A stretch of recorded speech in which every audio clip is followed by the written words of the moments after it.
Did you know that 40% of what we do every day is based on habits? That's right, almost half of your actions are automatic.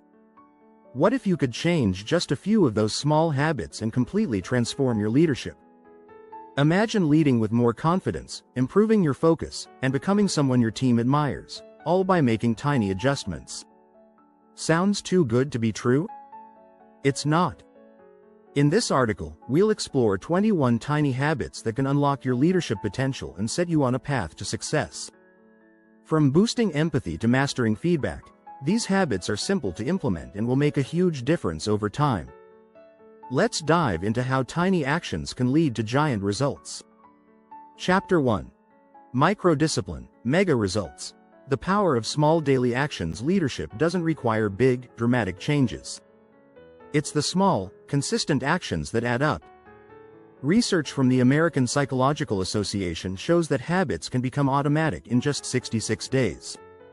Imagine what a tiny habit of discipline, repeated daily, can do for your leadership skills.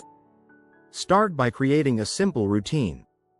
Making your bed, reading for 10 minutes, or setting clear goals for the day can set a positive tone.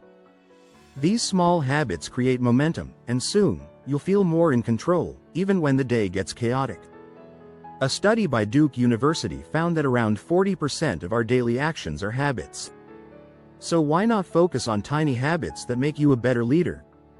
Simple actions, like practicing daily gratitude or reviewing your goals, build a foundation for leadership success. Many successful leaders, like Steve Jobs, relied on these small routines to keep them grounded. They knew that small daily actions build a solid foundation for bigger accomplishments. Start with a tiny habit today and watch how it leads to major results. Chapter 2.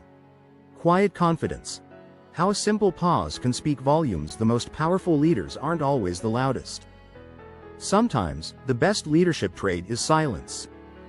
Taking a pause before responding can help you lead with calm, poise, and confidence.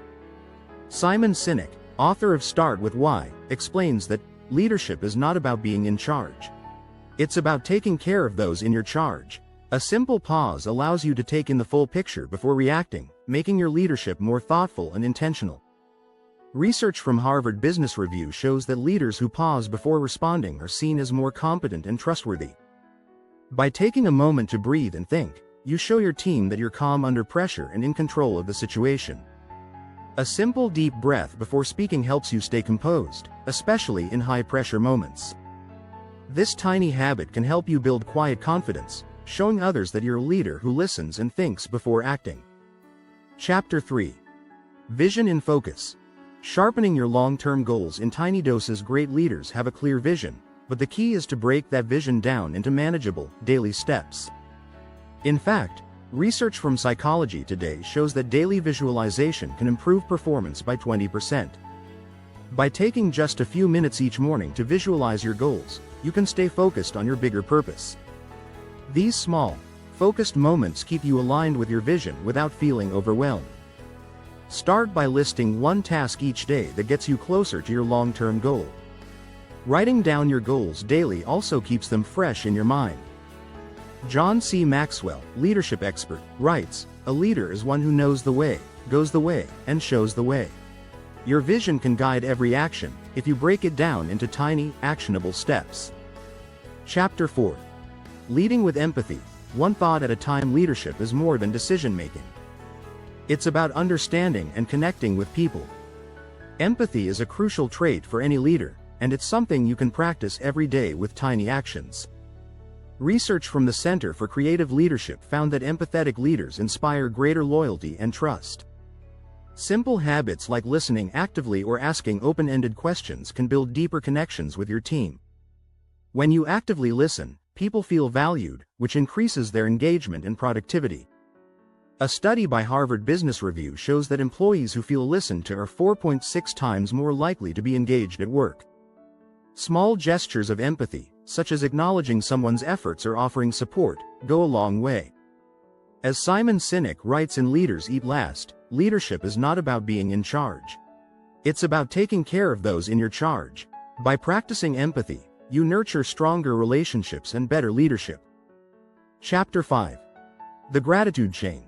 How celebrating small wins fuels leadership growth. Gratitude is a powerful leadership tool. In fact, practicing gratitude improves mental health and productivity. Psychology Today highlights how regular gratitude boosts well-being and reduces stress. Start your day by listing things you're thankful for. It doesn't have to be big things, small wins matter. Research from Gallup found that employees who feel recognized for their work are 50% more productive. One tiny habit is sending a quick, "thank you" message to someone every day. Simple acts of recognition, like praising a job well done, create a culture of appreciation and motivate your team to perform at their best. When you celebrate small victories, you reinforce positive behavior and boost morale. As Sheryl Sandberg says in Lean In, leadership is not about being in charge. It's about taking care of those in your charge. Gratitude builds stronger teams and leadership. Chapter 6. Fearless Feedback. Turning tiny conversations into leadership gold. Feedback can be intimidating, but it's essential for growth. Small, regular feedback moments can make a huge difference in your leadership. A study from Harvard Business Review shows that employees who receive regular feedback perform 14.9% better. Start by asking for feedback yourself. This not only sets a great example, but it shows that you value improvement. Ken Blanchard, in The 1-Minute Manager, says, "Feedback is the breakfast of champions." Seeking feedback helps you grow, while encouraging your team to do the same. The key is to make feedback specific and actionable. Instead of saying, "Great job," say, "I really appreciated how you handled that customer complaint." Giving constructive, focused feedback helps your team improve and builds trust. Creating a safe space for feedback is vital. In Radical Candor, Kim Scott emphasizes the need to care personally while challenging directly. Giving and receiving feedback in a supportive way leads to continuous growth for you and your team.